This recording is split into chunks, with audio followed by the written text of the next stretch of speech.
Chapter 44. Not only had I won the Rose Festival ski tournament by skiing 2 no-fail runs and was basking in praise about my singing and accordion playing, but I had also come to the conclusion that marrying a foreigner might not be a bad idea. At the awards banquet, I received an invitation from a ski manufacturer from Colorado to accompany him and an Austrian ski instructor on a visit to several ski shops in the Northwest. This proposition meant a delay of my return to Seattle. I was afraid that if I called home, it would just incite more anger, so I asked Corey to call for me. He expressed concern. "I feel responsible for you. I picked you up, and I think your folks would expect—" I interrupted. "What the heck? I already stepped out on my own and look what happened." The days that followed were like a lovely awakening.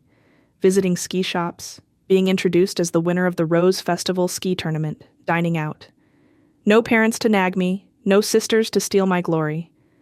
When it was time for my companions to return to Colorado, and for me to go home, I had fallen in love with Florian, the ski instructor. All summer long, Florian wrote long, poetic letters, a mingling of German and English. He told me of his great loves, skiing, mountain climbing, and me. He encouraged me to come to Colorado. I could ski there and play the accordion in the lodge. Almost every day I answered his letters in a mingling of English and German.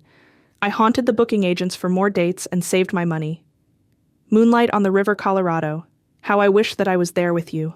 Fall came. Soon I would have enough money to be on my way. Suddenly Mama got a call that Mother was very ill and needed an operation. Mama took the first train and returned, bringing Mother with her. The prognosis was dismal. Cancer. My first glimpse of Mother was heart-wrenching. I had pictured our encounter as a time to be hugged and kissed, but she looked old and haggard, lying on the daybed in the radio room. I was flooded with conflicting emotions. I wanted to go to her, but I could only stand there as if paralyzed. I was aware of the same feelings I had had when Papa, bedridden with arthritis, had called me to massage him in the middle of the night. Finally, I was able to take her hand, mumble a few words, and leave. That evening, Jacko called. I had seen little of him since my encounter with Florian. He had always been an enigma to me. I was on the one hand drawn to him, and on the other repelled. Although I treated him shamelessly, he was totally immune to my rejections. He simply continued being his charming self. I met him at the Italian restaurant. We sat in a small candle-lit booth. He had a glass of the Dago red wine. I took a sip. The waiter, spouting lyrically in Italian, came with our plates heaped high. We poured olive oil, twirled the spaghetti with our forks, and began noisily slurping up the long strings. Before the plate was empty, I was hungry for Jocko's kisses, flooded with a yearning for something beyond what I had ever experienced. I wondered what the family would think if I took Jocko home and announced that I was going to marry him. He was not the type of guy Papa would invite in and ask about politics. Even if he knocked on the door, Mama would have rejected him. I was perplexed. Mothers always harped on about getting a good husband. Well, of course, no one wanted to take the bad ones. Mothers talked as if a girl had a whole pool to choose from and could say, "Any, meeny, miny, mo. I choose you." Did most girls have that many choices? What if she refused any, meeny, miny, and then found out that there was no mo? Then she would be an old maid and raise goats. The next day when I went to see Mother, she was completely still, covered with my beautiful green afghan. She had made one for each of us girls for our hope chests. I felt that mine was the most beautiful of the 3. It made me feel special. Its handiwork reminded me how strong Mother's commitment to her family was. I took her hand and could see in her eyes that she was still the same loving grandma. I began telling her about Florian and Jocko, and finally asked the question, "Do you think that there is just one person in the world for each of us?" Mother only smiled, as if uncertain. "And how do you know who the right one is?" I continued. "All I can say is you'll know, and even then." Mother's eyes clouded over and she began speaking of her husband. They had separated when she was 34. Although he recovered from the wounds he had received when he was thrown off the train, his personality had changed.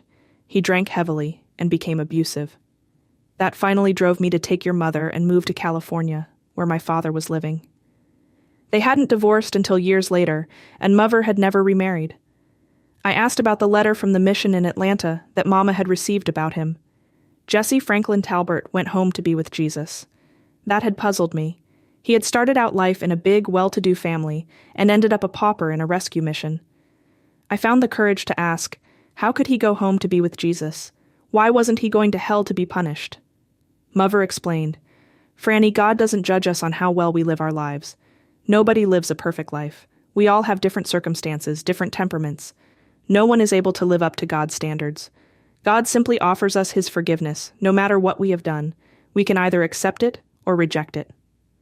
I sat there for a long time, mulling over her words, thinking back to the stolen lipstick, the temptation, the determination to resist, the brief moment of sin, the guilt, and finally those words of forgiveness. I looked at Mother, so close to death. I began to weep. Mother, I don't want you to... I couldn't say the word. She had only been dozing. Don't be frightened, Franny. I know I am dying. When, I don't know. But whenever I am ready to go to be with Jesus. I was in a flood of tears. But why, if there is a God, why would he give you cancer? I caught myself before I uttered the whole word. I don't know, Franny. I only know that I get to know him better in my times of adversity. Mother took my hand and squeezed it ever so weakly. Just remember, Franny, God loves you and has a plan for your life. I didn't think too much of Mother's words until my favorite agent called. Do you want to go to Alaska? I was excited. He went on, you'd be playing music in a restaurant tavern with 2 other girls. The pay is terrific, but you have to play long hours. 7 hours a night, 7 nights a week. They will give you a 3-month contract, but if you go over, well, you can stay indefinitely. It seemed like a dream. What part of Alaska? Fairbanks? Fairbanks? I was stunned. The year before, I had wanted to go with Olive and couldn't, but now? Come in tomorrow and meet the girls. I spent a night of torment. What would this do to my plans to go to Colorado? How realistic were my plans anyway? If I went to Colorado, there was no guarantee. I would be completely on my own. What if Florian decided to go back to Austria? The next day, Mama and I went to my agent to learn the details and meet the other 2 girls. They were both considerably older than I. They were seemingly wise to the entertainment world and were not concerned that we hadn't ever played together. We'll have time to practice aboard the ship, the agent explained. You'll be arriving in Fairbanks at the time of the Big Ice Carnival. People all over Alaska buy tickets for the big ice pools, guessing the time the ice will break up. They hold dog sled races and ski races. I told the owner of the club about Fran's ski racing, and they want her to bring her skis. That evening, Mama expressed her apprehension to Papa. I think the women have lived pretty hard lives. I'm not sure they'll be a good influence on Fran. Papa had been sitting in his chair thoughtfully. He hadn't been drinking.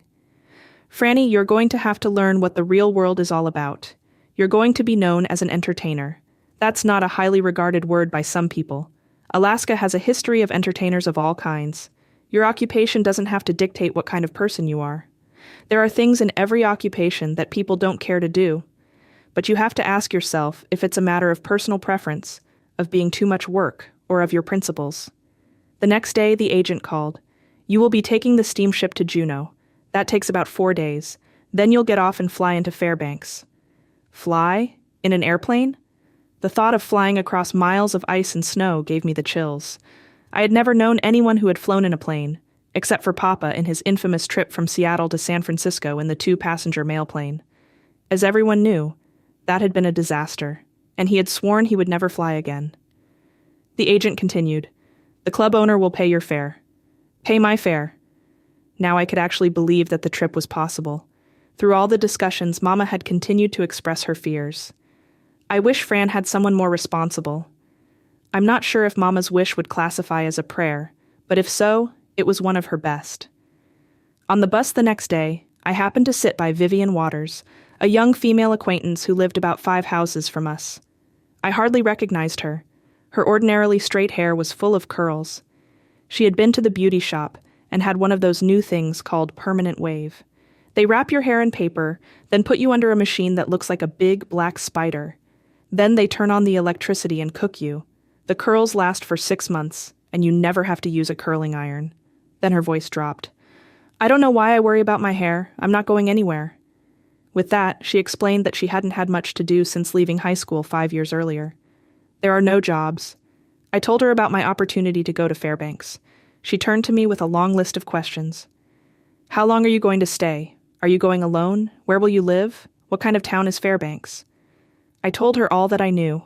13 men to 1 woman, log cabins, and freezing temperatures. I explained the coincidence of my going to Fairbanks, after having failed the first time to go with Olive. She brightened. You were going to be a waitress? When I got off the bus, I said goodbye and immediately forgot our encounter. But the next day she came over.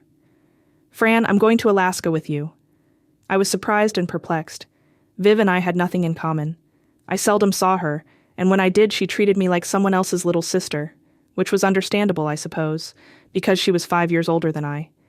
I had always had a fear of her and kept my distance. For one thing, she was bossy and inclined to be religious. Her best pal was the minister's daughter, who had been my Sunday school teacher. Like all religious people, she felt she had a mission to tell people what to do. When the neighborhood kids skated on Seward Park Avenue, she would herd us around like she owned the street. We responded like little soldiers. Skate backward, we would skate backwards. Go home, we would go home. My biggest fear of Vivian, however, was something the neighborhood discussed in whispers. She had epilepsy. I had been present at one of her attacks. She had fallen down on the sidewalk just below McNabb's house. It was horrifying. I thought she was dying. I wasn't at all sure that I wanted her for a companion. What are you going to do there? I'll apply for a waitress job at the same place you'll be working. We'll room together. She must have sensed my apprehension because she addressed her epilepsy, explaining it fully, and telling me what I would have to do for her when she had her attacks. She told me that she had the complete support of her parents, who were going to pay all of her expenses. They figure I'll do fine because I'm going with you. Me? The irresponsible Bigham who couldn't even keep her shoelaces tied? It suddenly made me feel benevolent and trustworthy. As she talked on, I began to understand her problem, and my fears began to subside. I admired her courage. Epilepsy is something I have to live with, Fran. I can't let it ruin my life. As she was leaving, she said something that made me wonder if she was a prophet. You'll go over like flapjacks, you'll fall in love with 13 men, and as for me, I guess I'll win the ice pool. Within the week, Vivian and I were standing with the other 2 girls on the deck of a large ship. All the preparations were over. Mama and I had done lots of shopping, because Papa said prices in Fairbanks would be sky high. By the time we got everything assembled, warm clothes, heavy shoes, and black bloomers, Papa had to go out and buy me a steamer trunk. From the ship's deck, I looked down upon the tiny knot of family and friends wedged into the mass of people, waving ever more frantically as if to keep themselves warm in the chilly mist of a February morning. The gangplank was up. Dock workers were unloosing the huge ropes that secured the ship at its berth. The jostle on board was frantic, and the noise of the crowd so deafening that only the great blast of the ship could be heard above it. To us girls, it seemed that we were completely surrounded by heavy mackinaws and fur hats. Papa had explained that most of the men on board were headed for Fairbanks, the job center of the mining companies. They would spend the spring and summer on the Gold Creeks, working 12, 15, and 18-hour days, and come back to Fairbanks in the fall, rich. Some would spend their whole poke in several weeks of rioting and then have to hole up for a miserable winter. The smart ones would take the steamship south, spend the winter in comfort, and return north in the spring. The oil-slicked ribbon of water between the ship's great white side and the gray dock was beginning to widen. I thought for a moment of the dock in California. Don't get too close to the edge. We were moving. I was weeping now, watching my family getting smaller and melting into the crowd. They had all come with gifts and advice. Florendor said, "If you can't get a man with a ratio of 13-1, you'll never get one." As I looked at them now with their husbands, I realized it was the first time in my life that I wouldn't have traded places with either of them. Mama had told me to be a lady. Papa handed me a letter. "I have an attorney friend in Fairbanks. I want you to give him this. You can read it if you want." I shoved it in my purse. Out in the harbor, we passed a battleship. Maybe it wasn't a battleship, I don't know. It was a Navy ship, at least. Robbie would have known. He was in ROTC at the university, and would be leaving someday on a ship just as Dunny and Port had already done. I had seen Robbie a few days before, walking up the hill from the bus. He had an armful of books, and I had a roll of music that swatted against my leg every time I took a step. "So you're going to Alaska." "And I can't wait. Imagine Robbie making good money, being my own boss. No more, Frances, you can't do this. Frances, you can't do that." Robbie looked concerned. "Why don't you go back to the university?" I didn't try to explain. We said goodbye casually, much too casually, seeing as it was the last time I would ever see him. He said, "By the way, my name is Rob now." I smiled. Somehow the name didn't fit. To me, he would always be Robbie, the little boy who gave me my first kiss. And by the way, call me Fran. Robbie didn't come to see me off, but another young man did. At the last minute, he had pushed his way into the family circle, handed me a beautifully wrapped gift, and then, right in front of Papa and all the world, said, "Arrivederci, sweetheart," and gave me a kiss. The family looked surprised. Dor insisted that I open the package. It was a beautiful black leather purse. "Who's that?" Papa asked. I was already headed for the gangplank. Papa shook his head. Could be worse, but not much. The Smith Tower was fading now. The men in the mackinaws and the fur hats began to leave the deck side. A loud voice called out, "Goodbye, Old Town!" I looked down at the water beating against the hull. I couldn't stop the tears. I had a momentary impulse to take a high dive and swim back. I would miss them all so terribly. I might not ever see Colorado. I might never see Mother again. Why did life have to change? Why couldn't I just go on being a happy little Bigham? Multitudes of seagulls swept around the ship screeching. They seemed to be saying, "Come fly with us. You are free. You can do anything you want with your life." I didn't quite believe them. I thought of Papa's letter. I didn't need to open it. I knew what it said as well as I knew my own name. "This is my daughter. I taught her how to play the accordion. I'd appreciate you looking out for her." My thoughts were interrupted by one of the girls. "Let's go find some excitement." They took my arm. "Let's go find a drink." I started to turn. Sure, a little drink never hurt anybody. But Vivian took my other arm. Thank you for listening to this audiobook from It's Always Rainy on Wednesday in Seattle by Frances Bigham Gustafsson. If you enjoyed this presentation, please show your support by clicking the like button and leaving a comment. We'd love to hear your thoughts. This book is also available in paperback and Kindle format on Amazon. Frances is also the author of Just a Few Miles West of Boring, a humorous and heartfelt account of her marriage to Corey Gustafson and their life in rural Happy Valley, Oregon. The narration of this audiobook has been by Frances, a voice generated by 11 Labs at 11labs.io.